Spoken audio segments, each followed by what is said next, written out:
okun o prophetess Felicia Abiodun Akọ́mọláfẹ́ ìyá wòlíì kòwò máa gbẹ́sẹ̀ lọ́kọ̀ọ̀kan aya Akọ́mọláfẹ́ ọ̀ọ́ni báwọn fọdún èyí ṣàṣemọ́ o.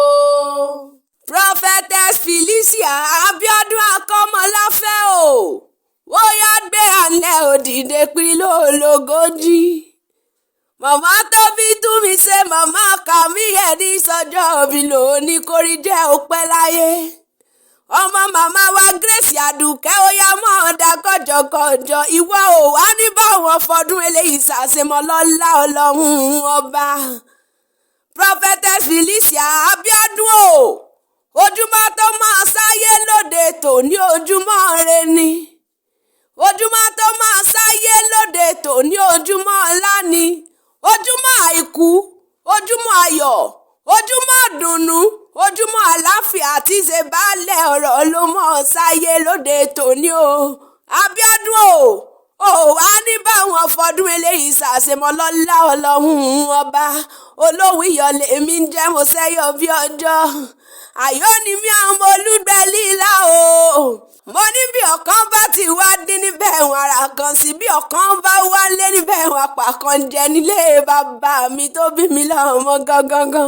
Mo wá rí bá mo rí ibà lọ́wọ́ Ọlọ́run ọba kí n tó mọ̀ lọ́ba mi tó pé kí gbòǹgbò wa ó mọ̀ ọbẹ̀. Abiodun o aya Akọ́mọláfẹ́ sọ́nbẹ nílé ní àbúrò òde dàbílẹ̀ ló bá wà ní owó òde.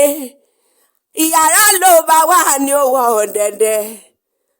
Abiodun ẹ̀yìnkùlé ló bá wà ní owó kankan lé. Wọ́n ti máa wò ó pé ta ló rán mi wá bíná. Bàbá mi Captain Adéríbigbé ló pè mọ́ bọ̀ wá sí gbàgede. Captain Adéríbigbé ní mọ́ bọ̀ wá mọ̀ sàọ́ bí ológun ẹrú. Ó ní Prophetess Felicia ní sọjọ́bí lónìí o. Ó ní Prophetess Felicia Abiodun aya Akọ́mọláfẹ́ ni. Ó ní ìyá wòlíì kò mọ̀ ò ní sọjọ́ òbí lónìí mọ̀ bọ̀ wá bá mi kí. Captain Adéríbigbé wá pé mọ̀ sàọ́ bí ológun ẹrú. Ó ní mọ̀ kì í yọ bí ológun kẹ́kẹ́. Ó wá pé kí n máa mú ọrẹ̀lẹ̀ àwọn bàbá rẹ̀ tó bí ọlọ́mọ gangan. Ó pé olóhùn iyọ̀ o.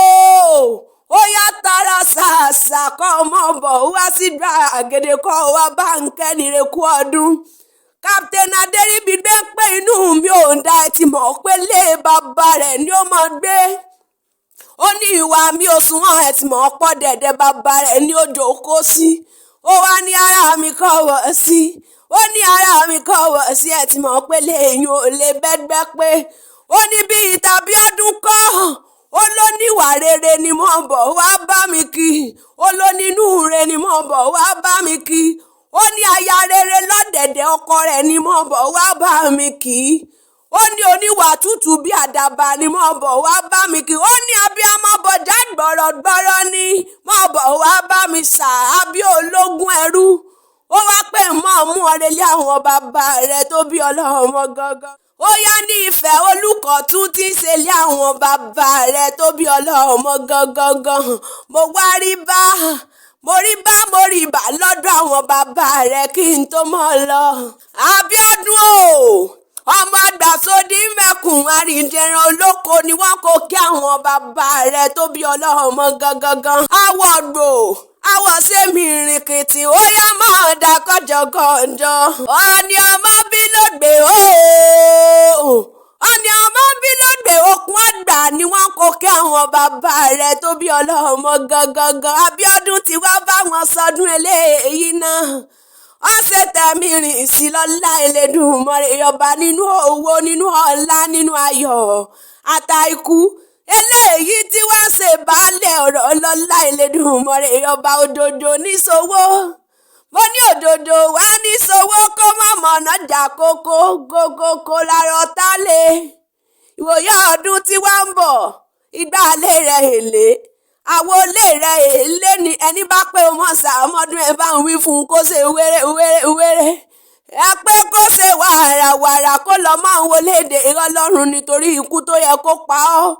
ó ti lọ pa àwọn tó bá pé ó kú ní rèwerèwe ọpẹ́ láyé ojú rẹ̀ ó wá ní ríbi ọ̀rọ̀ dodo tí wàá dùn mọ́ ọ́nú Ọlọ́run ọba òní jẹ́ ó pa ọ́ lẹ́kún àjọ péjúṣe tẹ̀mí ìsinilọ́lá Elédùmarè ọba bí wọ́n bá ti wá bí ọ́ léèrè pé ta ló kọrin ewì yìí sétí ẹ̀ ná Olumayowa Olohun iyọ̀ lèmi ń jẹ́ àyó ni mí àwọn olúdẹ́lílá o bí ọ̀kan bá wá dín níbẹ̀ wọn ara sí bí ọ̀kan bá lé níbẹ̀ wọn àpàkànjẹ nílé bàbá mi tó bí mi lọ́mọ gangan àgbá ni wọ́n gbé gòkè lọ́lù níran bàbá tèmi Ìkẹ́rẹ́kìtì nílé bàbá tó bí mi lọ́mọ orí mi àfire orí rẹ̀ àfire orí àwa àfire lọ́jọ́ gbogbo.